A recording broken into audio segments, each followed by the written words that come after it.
국내 코로나19 신규 확진자 수가 이틀 연속 600명대를 기록하면서 재확산 조짐을 보이고 있습니다. 공장과 병원 등에서 대규모 감염이 이어지고 있는 데다 설 연휴 기간 가족과 지인 모임과 관련된 확진자도 계속 나오고 있어서 4차 유행 우려도 커지고 있습니다. 오늘 관련된 이야기 두 분과 짚어보겠습니다. 백순영 가톨릭대 의대 명예교수, 오창석 시사평론가와 함께합니다. 어서 오세요. 안녕하세요. 네. 이틀 연속 600명대를 기록하고 있고 동일합니다. 어제와 오늘은 621명인데요. 지역 감염도 똑같습니다. 590명. 이 연일 이렇게 지금 600명대가 나와서 아무튼 걱정이 좀 큰 상황인데 어떤 영향이라고 좀 봐야 될까요, 교수님? 예, 지난 한 달간을 보면은 대략 주말에는 300명 정도, 또 주중에는 400명 정도. 여기에 이제 큰 집단 발생이 한 100명 정도 나오면 한 500명 정도를 계속 유지가 되어 왔었는데 네. 지금 연이어서 600명을 넘어가고 있습니다.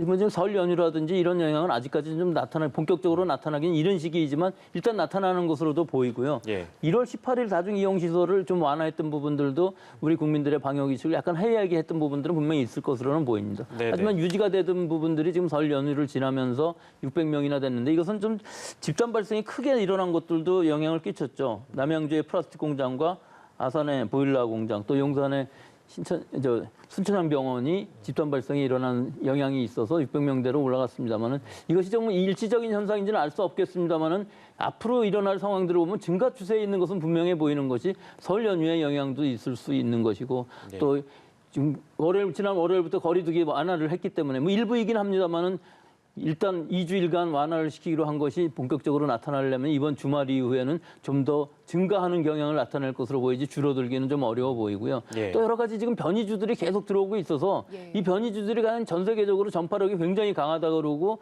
거의 열흘에 한 2배씩 늘어나는 상황들이 여러 나라들에서 발견되고 있어서 예. 우리나라에선 과연 이 변이주들이 지역사회에 없는지 좀 더 확인해 볼 필요가 있어 보이고요. 이런 여러 가지 상황들을 종합해 보면은 4차 유행까지는 아니더라도 결국은 이 500~600명대에서 1000명 가까이 되는 수준이 단기간에 빨리 줄어들기는 굉장히 어려워 보이는 상황이기 때문에 우리가 예방접종 속도를 빠르게 해야만 이것을 쫓아가면서 통제를 할 수 있어 보이는데 좀 늦어지는 것이 좀 지금 현재로서는 좀 아쉽기는 합니다. 예. 예측 가능한 어떤 감염이랄까요? 감염이라는 것이 예측 불가능성이 더 높은 것이겠습니다만 집단 감염의 경우에는 예측하기가 불가능한 상황이지만 설 연휴 이후에 어느 정도 감염의 확산이 일어날 수 있다는 것은 방역 당국도 어느 정도 예상할 수 있는 수준인데 아까 말씀하신 부분 중에는 설 연휴와 관련된 감염은 본격적으로 아직 나타나지 않은 것 같다고 말씀 주셨는데 그 시기는 어디라고 봐야 될까요? 일단 이번 주말 이후 나올 것으로는 보이지만 사실 이동량만으로 보면 많이 나올 것 같지만 실제로는 그다지 많이 안 나올 것으로도 예상이 되는데 한 가지 좀 아쉬운 부분은 예상이 되었던 부분이 있습니다. 이 제조업이라든지 육가업체 같은 경우 특히 외국인들이 많이 노동자들이 있기 때문에 이들의 집중적으로 거주하는 시설들 상당히 많이 있습니다. 그리고 밀집도도 상당히 높고 다 네. 모여서 사는 경향들이 있으면서 또 가족들의 전파들도 있고 또 지역사회 전파도 있는데 이미 예상되었던 것이거든요. 지난해 3월에도 싱가포르에서 대규모 집단 발생이 외국인 노동자 거주시설에도 있었던 것이기 때문에 이런 부분은 사실은 중앙방역당국에서 조치할 부분은 아니고 지자체에서는 각 사업장들의 상황을 잘 파악할 수가 있기 때문에 선제적인 방역이 좀 필요한 시점이었었는데 이런 부분들이 좀 늦어져서 상당히 큰 규모의 집단 발생이 일어났다는 것이 좀 아쉬운 부분이라고 하겠습니다. 예. 네, 알겠습니다. 그동안 저희가 세 차례 유행을 겪으면서 그 유행 사이의 간격이 점점 짧아지고 있다 이런 말씀을 드린 적이 있는데요. 지금 3차 유행의 여파가 사실 남아있는 상황이잖아요. 그런데 앞으로 4차 유행이 곧 올 것이다. 이런 분석을 내놓는 전문가들이 꽤 많더라고요. 네, 이렇게 일단은 1차부터 유행을 좀 살펴보면은 1차 대유행 때 정점이 3월 3일 정도로 분류를 하고 있고 2차 정점을 8월 26일, 3차 정점을 12월 24일로 보고 있는데 1차 정점과 2차 정점 사이가 122일입니다. 2차와 3차가 45일이니까 1, 2차에 비해서 2, 3차가 굉장히 줄어들었다는 것. 지금 3차 대유행이 끝나지 않은 상황에서 다시 급반등 양상을 보이고 있기 때문에 이 시기가 한 달 이내로 더 짧아질 가능성이 높다. 그래서 전문가들은 3월 4일에서 4월 23일에 새 정점이 나타날 것이다. 라고 이야기를 하고 있습니다. 지금으로부터 2월 18일부터 3월 4일까지면 약 2주 정도밖에 되지 않습니다. 예. 만약에 새로운 정점이 된다면 더 짧은 시간 내에 새로운 정점과 4차 대유행이 시작될 수 있다라고 하고요. 이 지표는 하루 평균 353.1명이었습니다. 지난 일주간. 근데 이번 주 들면서 나흘 만에 405.9명으로 급증했습니다. 예. 그러니까 일평균 50명이 늘어났다라고 볼 수가 있는데 이 부분에 대해서 아무래도 방역 당국 같은 경우는 크게 우려를 하고 있고 전문가들 같은 경우는 이 부분에 있어서 정부가 섣불리 이제 완화를 해서 더 심적인 것을 더 많이 열어준 것이 아니냐 이런 얘기를 하고 있습니다. 그렇기 때문에 정부 당국 같은 경우는 이 거리두기 완화에 대해서 다시 한 번 더 고심할 수밖에 없는 이 상황에 직면을 했고 1, 2차 정점 같은 경우는 특정 지역에서 특정 집단을 중심으로 집단 발병이 일어났습니다. 예. 근데 중요한 것은 지금 3차 대유행 같은 경우는 살펴보면 지난 2월 4일부터 2월 17일입니다. 가족과 지인 등 개인에 의한, 그러니까 선행 확진자에 의한 집단 확진이 5,635명으로 31.8%입니다. 그러니까 소규모 집단 발병이 많았다는 것이고 그 후가 이제 집단 발병, 그러니까 한 지역에서 일어났었던 대규모 집단 발병이 1,584명으로 28.1%, 그리고 병원과 요양병원에서 일어난 것이 498명으로 8.8%입니다.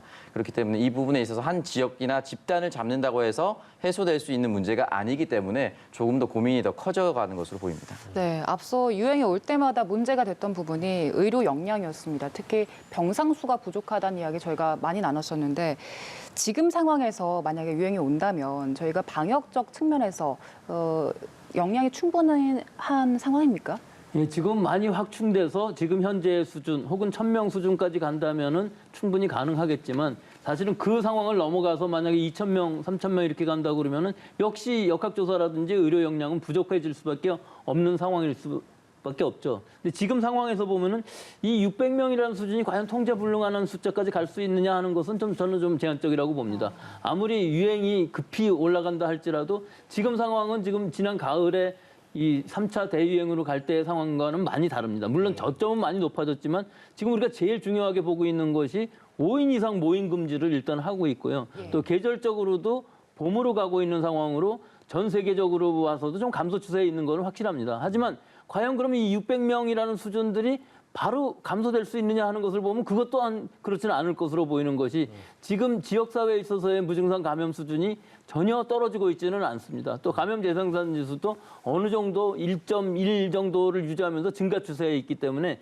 이 부분이 통제가 가능한 수준이긴 하지만 또 실제로 유행이 꺾였다고 볼 수도 없어서 3차 유행이 상당히 더 꼬리를 길게 하면서 길게 갈 가능성이 높아서 이것이 만약에 1,000명 정도의 수준이 계속 유지된다면은 우리가 앞으로 3, 4월에 할 예방 접종에 있어서도 상당히 지장을 초래할 우려가 있어서 가능한 한 이번부터 항상 2주이긴 합니다만은 예. 지금 2주 정도에 잘 통제가 된다면은 어느 정도 가능한 수준으로 떨어질 수도 있을 것으로는 봅니다만은 사실은 그것이 200~300명 수준만 유지될 수 있어도 지금으로서는 방역 통제가 상당히 잘 되는 것이라고 볼 수가 있고 전 세계적으로 봐서도 지금 우리의 이 500~600명 수준이라는 건 사실 환자 수로 봐서는 그다지 큰 것은 아닙니다. 또 우리는 방역이라는 것이 거리 두기뿐만 아니라 전부 일접접자를 찾아내서 자가격리를 시키는 상황이기 때문에 이것이 유지가 되려면은 적어도 1,000명 이하의 수준은 항상 유지가 돼야 되고 예. 가능하면 200~300명 수준을 하면서 1단계로 가는 거리두기 단계를 조정할 필요가 있는 시점이라고 보겠습니다. 예, 아무튼 뭐 하루빨리 감염자가 더 많이 줄어들어야 될 텐데 지금의 상황은 집단 감염도 이제 지역 곳곳에서 발생하고 있고 아까 저희가 초반에 짚어본 대로 설 연휴 기간 관련된 확진자들이 일정 시기 이후에 또 발생하게 되면 그 누적 확진자들이 또 불어날 거기 때문에요. 그런 부분들이 걱정입니다. 지금 지역적으로는 충남, 아산, 경기도 남양주, 충북 그리고 전남 장흥군도 최근에 뉴스가 됐습니다만 이 청정 지역이라고 했는데 이제 이런 곳마저 뚫렸다는 건 뭐 그만큼 안전한 곳이 없다라는 방증이 될 것 같습니다. 지금 이런 상황에서 지금 사회적 거리두기 초안을 정부가 공개를 해야 되는데 참 고민이 깊을 것 같다는 생각이 듭니다. 이제 이런 집단 감염 때문에라도 이 단계 조정 여부나 거리두기 초안 관련돼서는 수정이 불가피한 부분도 분명히 있어 보이는데요. 어떻게 예상을 하세요? 네, 일단은 기존의 5단계 체제에서 사실은 그 단계를 지키지 않고 사실은 0.5단계를 또 만들었습니다. 이 단계 체계가 두 번째 지금 두 번째 새로 재편한 것이고 다시 한 번 더 이제 재편하겠다라고 얘기를 네네. 한 상태였죠. 그래서 생활 방역과 3단계로 변경을 하겠다라고 얘기를 한 상황은 일단 300명대로 추세로 줄어들고 이대로 계속해서 감소할 것이다. 또는 300명대로 잡아둘 수 있을 것이다라는 자신감이었는데 이 부분이 갑자기 급증하면서 좀 혼란에 빠진 상황이고 이때 감소 추세 때 얘기했었던 것은 자율과 책임입니다. 시민들이 개개인별로 전 세계 그 어떠한 시민들보다 훨씬 더 개인 방역에 철저히 하고 있고 그리고 대다수의 국민들은 집단 모임을 하지 않고 있습니다. 그렇게 잘 따라주고 있기 때문에 자율에 맡기겠다는 것이고 두 번째는 사업장을 운영하는 사람들에게 있어서 잘못했을 때, 위법했을 때, 코로나 방역 수칙을 어겼을 때 책임을 묻겠다라고 얘기를 한 것이죠. 벌금을 훨씬 더 높게 책정한다든지 그리고 영업시간 제한을 훨씬 더 길게 한다든지 또는 이 부분에 있어 지금 서울시 같은 경우는 어떤 조치를 취했냐면 성석교행이라든지 사랑제일교회 등 이 세 개 교회에 대해서 50억 원 수준의 이제 손해배상을 청구하겠다라고 얘기를 했습니다. 이러한 것들이 큰 시그널이 저는 될 것이라고 생각이 들고 일반 자영업자 같은 경우에도 원 스트라이크 아웃 제도를 도입하겠다라고 얘기를 했기 때문에 이 자율과 책임이 함께 가도록 만들었는데 중요한 것은 이게 600명대를 넘어서서 교수님께서는 좀 떨어질 수도 있다. 라고 감소할 수도 있다라고 말씀하셨는데 이게 감소할 수도 있고 또 올라갈 수도 있고 정부 입장에서는 사실은 정확하게 예측할 수 없는 상황이라 또 국민들은 또 불안해할 수 있기 때문에 조금 더 선제적으로 좀 보수적으로 잡을 수밖에 없을 거라고 생각합니다. 그렇기 때문에 다음 주 중으로 다시 초안을 공개하기로 했기 때문에 이번 주 주말까지 어떻게 될지 추이를 좀 더 깊이 살펴보지 않을까라는 생각이 듭니다. 네. 이제 정부에서는 다음 주부터 화이자 백신에 대해서 외부 전문가 검증에 들어가는데 지금 일정을 그대로 밟아간다면 언제쯤 허가가 날까요? 예, 일단 그 파이자 백신은 허가가 나기 전에 특례 수입으로 5만 5천 명분이 6만 명 가까이 되죠. 예. 예, 코박스 퍼실리티 분량으로서 먼저 들어와서 접종은 시작이 됩니다. 하지만 파이자에서 신청한 승인권은 지금부터 시작을 해서 안전성 유효성 점검위원회 또 법정기구인 중앙약사심의위원회 또 최종 점검위원회에 걸쳐서 3월 초에 이제 허가 여부가 결정이 되고 권고가 되게 되면은 3월에 한 둘째 주 정도가 되면은 승인이 아마 날 것으로는 봅니다. 지금 전 세계적으로 사용하고 있고 우리나라에서도 6만 명 가량이 이미 접종을 받는 상태에서 이 승인은 이루어질 것으로 보이고 효과도 굉장히 좋은 것으로 알려져 있고 현재 부작용도 큰 사례가 많이 안 나오고 있고 20만 명에 1명 정도의 그 부작용 사례 아나필락시스가 나오는 것으로 봐서 굉장히 안전한 백신이라고는 할 수 있기 때문에 그런 기준으로 보면은 충분히 승인은 날 것으로 보이는데 문제는 이 파이자 물량이 빨리 들어온다고는 했지만 과연 우리가 언제 이것을 받을 수 있는지는 아직도 좀 불확실한 면이 있어서 전체적으로 봤을 때는 이 파이자 물량은 좀 늦게 들어오지 않을까 하는 그런 예상이 됩니다. 예, 항체 치료제 얘기를 해봐야 될 텐데 그 레키로나주입니다. 셀트리온 측에서 반박 기자회견까지 열었다고 합니다. 그 배경이 뭐였습니까? 네, 일단 이 부분에 대해서 이제 독이 될 수도 있다. 경증과 중증으로 분류를 하는데 이 중증 환자에게 투여했을 때 이제 오히려 독이 될 수가 있다. 더 안 좋아질 수 있다. 이 배경은 이제 결국 이제 변이 바이러스가 침투했을 때 어떻게 되느냐 이 부분인데 서정진 회장이 직접 이제 온라인 기자간담회를 열어서